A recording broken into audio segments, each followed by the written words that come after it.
los acantilados de Dorset, donde el mar devora la tierra con cada tormenta, nació una niña marcada por el destino. En 1800, un rayo mató a 3 personas bajo un olmo, pero la pequeña Mary Anning, en brazos de una de ellas, sobrevivió. Los locales dijeron que el rayo encendió su mente. Lo que nadie sabía es que esa niña analfabeta cambiaría la forma en que entenderíamos la historia del mundo. Mary no buscaba fósiles por ciencia, sino por hambre. Tras la muerte de su padre en 1810, la familia Anning quedó en la miseria. Su única esperanza eran las curiosidades, como por ejemplo amonites y vértebras que vendían a los turistas por unos pocos peniques. Padre decía que el mar es el mejor excavador. La lluvia ablanda la greda y las olas arrancan la piel del acantilado. Lo que hoy es barro, mañana puede ser un tesoro. En 1811, con tan solo 12 años, Mary y su hermano Joseph desenterraron un cráneo de 1 metro de largo. No era un cocodrilo, ni un pez. Era el Ichthyosaurus. Pero el verdadero escándalo llegó en 1823. Mary halló el Plesiosaurus, un animal tan extraño que el gran anatomista Georges Cuvier le acusó de fraude desde París. ¿Cómo podía tener un animal un cuello tan largo? Mary se mantuvo firme. Su técnica de extracción era tan perfecta que los científicos tuvieron que rendirse ante la evidencia. Ella había encontrado una criatura que la Biblia no había mencionado. Mary Anning se convirtió en la experta a la que todos consultaban, pero a la que nadie nombraba. Mientras los geólogos de la Sociedad Geológica de Londres publicaban artículos basados en sus hallazgos, Mary permanecía en su tienda de fósiles, luchando por pagar las deudas. Pero su ojo clínico fue más allá de los huesos. Ella descubrió los coprolitos. Al analizar estas piedras intestinales, Mary descifró la dieta de los monstruos marinos y así inventando, sin saberlo, la paleobiología. Ella entendió que el pasado era un ecosistema vivo de cazadores y presas. Mary murió en 1847, pero sus dragones vivieron para contar otra historia. Sus hallazgos sobre la extinción y la antigüedad de la Tierra prepararon el camino para que, en unos años más tarde, Charles Darwin explicara la evolución de la vida. Hoy, la mujer que fue ignorada por las instituciones es recordada como la madre de la paleontología. En cada piedra de Lyme Regis, el eco de su martillo sigue resonando, recordándonos que a veces los mayores secretos del mundo están esperando a ser descubiertos por alguien con la paciencia de observar bajo el barro. La historia de Mary no se puede entenderse sin el escenario que la hizo posible, la costa jurásica. Este tramo de costa en Dorset y Devon es literalmente un archivo geológico. Sus acantilados exponen capas que abarcan el Triásico, el Jurásico y el Cretácico. Casi 185 millones de años de historia terrestre apilados como páginas en un simple libro. La formación dominante del Lyme Regis es la Blue Lias, una alternancia de caliza y arcilla rica en fósiles marinos. Cuando un animal marino moría en el Jurásico temprano, su cuerpo se hundía en el fondo marino casi sin oxígeno. La falta de carroñeros y bacterias permitía que los restos quedaran cubiertos rápidamente por sedimentos finos. Con el tiempo, la presión y los minerales transformaron el hueso en piedra, un proceso llamado permineralización. Las tormentas que asustaban a los vecinos eran para Mary oportunidades. Cada invierno arrancaba nuevos secretos de los acantilados.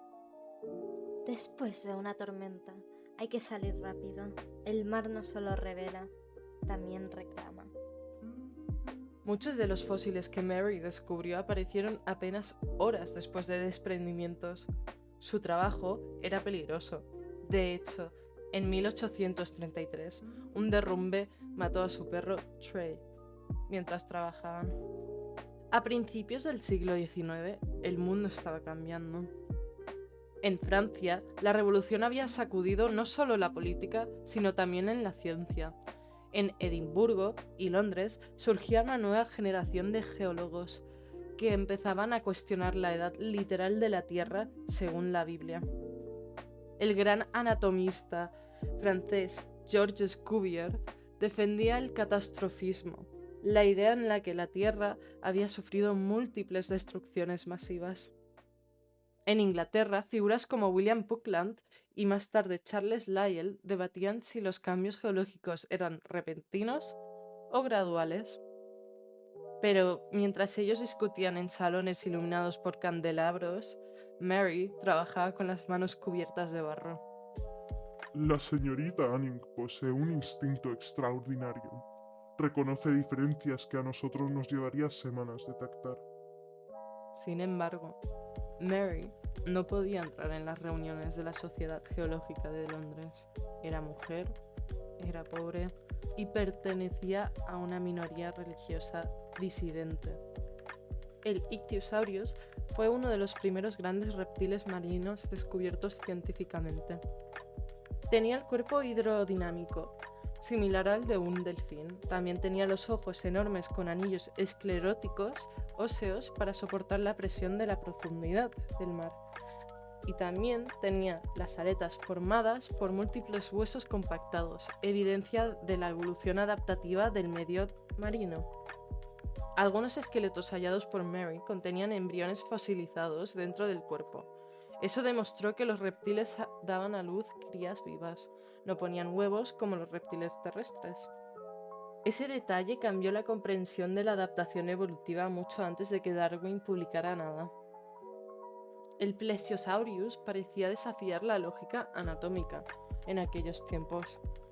Tenía más de 30 vértebras cervicales, lo que le hacía el cuello extremadamente largo. El cuerpo también era compacto y tenía 4 poderosas aletas.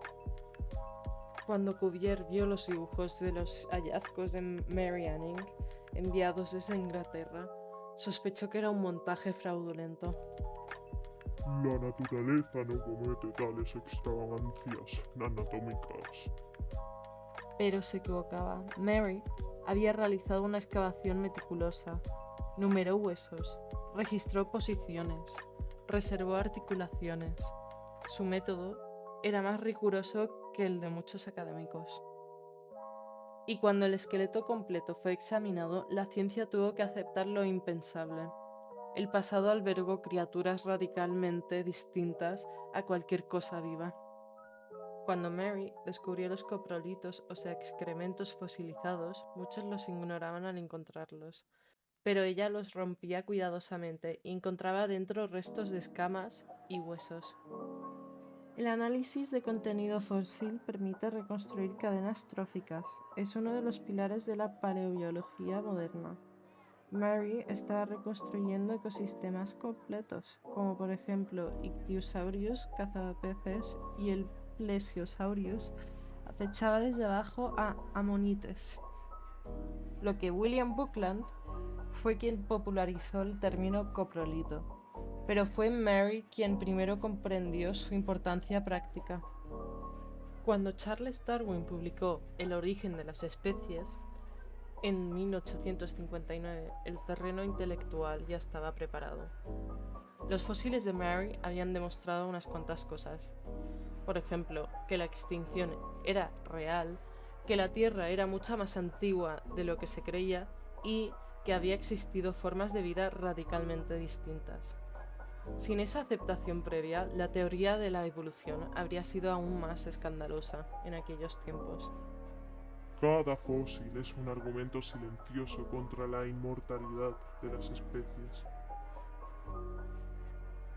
El famoso tragalenguas inglés She-Sells Seashells by the Seashore probablemente se inspiró en Mary Anning. Enseñó anatomía a muchos caballeros científicos sin haber recibido educación formal. Fue una de las primeras personas en identificar correctamente un pterosaurio fuera de Alemania. sus fósiles ayudaron a redefinir la palabra dragón en la imaginación victoriana. Mary Anning no escribió libros, no dio conferencias, no tuvo títulos universitarios, pero cambió el curso de la ciencia con paciencia, observación y valentía, en un mundo que no estaba listo para reconocerla. Ella hizo algo más poderoso, dejó evidencia imposible de ignorar, porque la ciencia no pertenece a quienes hablan más fuerte, pertenece a quienes observan mejor. Y en los acantilados de Lyme Regis, cada fósil sigue susurrando su nombre. Mary Anning. Bueno, este ha sido mi vídeo por hoy. Es el primero que hago y si te ha gustado dale like, suscríbete y que tengas un muy buen día, semana, año, vida. Muchas gracias por todo.